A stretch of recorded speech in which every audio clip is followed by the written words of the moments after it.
Bismillahirrahmanirrahim. Assalamualaikum warahmatullahi wabarakatuh. Innal hamdalillah nahmaduhu wa nasta'inuhu wa nastaghfiruhu wa natubu ilaih wa na'udzu billahi min syururi anfusina wa min sayyiati a'malina. May yahdihillahu fala mudilla lahu wa may yudlilhu fala hadiya lahu. Asyhadu an la ilaha illallah wahdahu la syarika lah wa asyhadu anna Muhammadan abduhu wa rasuluh wa ba'd. Ustadzah sekalian, juga anak-anakku rahimakumullah. Alhamdulillah, biiznillah, atas izin Allah Subhanahu wa taala dan juga rahmatnya, agenda Pondok Ramadan tahun ini bisa berjalan dengan baik, bisa berjalan dengan lancar. Kami ucapkan jazakumullahu ahsanal jaza kepada para ustadz-ustadzah, orang tua, bapak ibu sekalian, juga anak-anakku yang telah bekerja sama dalam menjalankan program ini dengan baik. Semoga kebaikan-kebaikan yang kita terapkan dalam program agenda Pondok Ramadan ini nantinya akan menjadi kebiasaan yang kita biasakan dalam keseharian, yang insya Allah kita akan tingkatkan kualitasnya. Ustadz, ustadzah, anak-anakku rahimakumullah. Syahrul Ramadan, bulan Ramadan adalah syahrun karim, bulan mulia. Bulan Ramadan adalah syahrul Quran, karena di dalamnya diturunkan Al-Quran oleh Allah SWT, dengan maksud agar supaya kita sebagai hambanya lebih banyak berinteraksi dengan Al-Quran, meningkatkan kualitas interaksi kita dengan Al-Quran ketika memasuki bulan Ramadan. Hal ini telah dicontohkan oleh junjungan kita Rasulullah SAW dan teladan kita dalam riwayat bahwasanya Rasulullah SAW ketika datang bulan Ramadan setiap tahunnya, beliau selalu menemui malaikat Jibril untuk mudarasah Al-Quran, untuk bertalaki Al-Quran langsung kepada malaikat Jibril alaihissalam. Ibnu Abbas radhiyallahu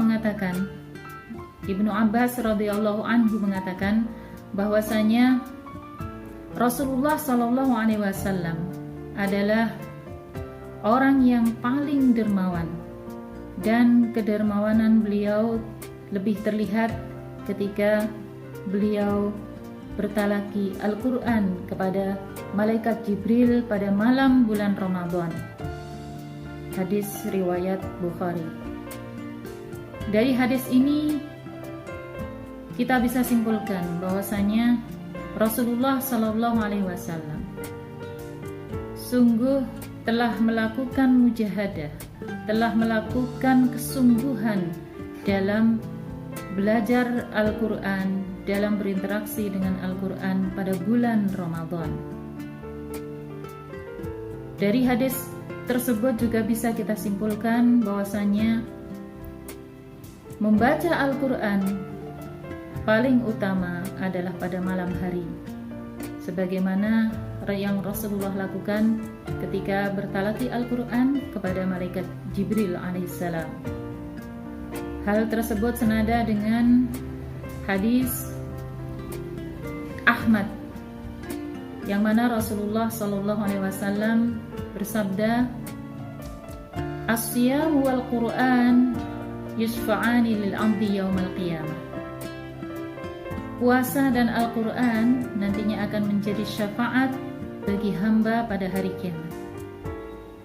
Yaqulus siyam, puasa berkata, "Ay Rabb, wahai Rabb, mana'tuhu ta'am wasyahawat bin nahar." Aku telah mencegah hambamu ini dari makanan dan syahwat pada siang hari. Fasyaffi'ani fihi, maka izinkan aku memberikan syafaat kepadanya. Wa yaqulul Qur'an, dan Al-Quran juga berkata, mana'tuhun naum bil-lail. Aku telah mencegah hamba-Mu ini dari tidur pada malam hari karena dia membacaku, karena dia membaca Al-Quran. Fasyafi'ani, maka izinkanlah ya Rabb, aku memberikan syafaat kepada hamba-Mu ini. Fayusyaffa'an, maka kemudian keduanya, baik Siam maupun Al-Quran, diizinkan oleh Allah SWT memberikan syafaat kepada hamba tersebut. Masya Allah, ini merupakan karunia yang sangat besar dari Allah SWT kepada hamba yang melakukan ibadah puasa dan juga melakukan tilawah Al-Quran pada bulan Ramadan. Ustadz, ustadzah, anak-anakku sekalian, rahimakumullah. Para salafus soleh, dari mulai sahabat, juga tabi'in, juga tabi'un tabi'in, beliau juga mencontohkan kepada kita semua bagaimana bermujahadah, bagaimana bersungguh-sungguh dalam berinteraksi dengan Al-Quran, dalam bertilawah dengan Al-Quran, terutama pada bulan Ramadan. Maka kita dapatkan dalam riwayat bahwasanya Utsman bin Affan juga Umar bin Khattab mengkhatamkan Al-Quran pada tiap harinya saat bulan Ramadan. Juga kita dapatkan Qatadah yang biasa setiap hari di bulan Ramadan itu mengkhatamkan Al-Quran dalam 7 hari sekali, maka ketika memasuki bulan Ramadan beliau mengkhatamkan Al-Quran setiap 3 kali sehari, dan ketika memasuki 10 hari terakhir beliau mengkhatamkan Al-Quran dalam setiap hari 1 kali. Beberapa imam seperti Imam Syafi'i yang sangat masyhur kita dapatkan riwayat bahwasanya beliau mengkhatamkan Al-Quran selama Ramadan 60 kali. Juga Imam Abu Hanifah selama hidupnya beliau mengkhatamkan Al-Quran 6.000 kali. Imam Malik radhiyallahu an yang sering memberikan majelis ilmu, maka khusus pada bulan Ramadan beliau menyibukkan diri untuk membaca Al-Quran, mengkhususkan waktu untuk membaca Al-Quran.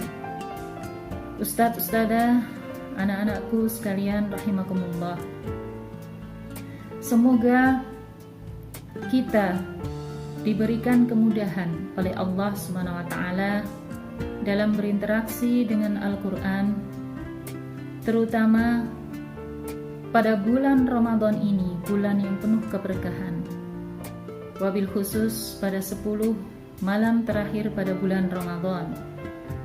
Jika kemarin pada 10 hari pertama, 10 hari kedua pada bulan Ramadan kita merasa belum mampu untuk bermujahadah, belum mampu untuk bersungguh-sungguh dalam berinteraksi dengan Al-Quran, maka masih ada kesempatan insyaallah kita memasuki 10 hari terakhir yang dimana dicontohkan oleh Rasulullah SAW bahwa ketika memasuki bulan Ramadan beliau menyingsingkan lengan baju, beliau membangunkan keluarganya, mengajak keluarganya bersama-sama untuk lebih bertaqarrub kepada Allah SWT dengan melakukan berbagai macam ibadah, terutama sholat dan tilawah Al-Quran. Allahumma arhamna bil Quran. Aqulu qawli hadha, astaghfirullah li wa lakum. Assalamualaikum warahmatullahi wabarakatuh.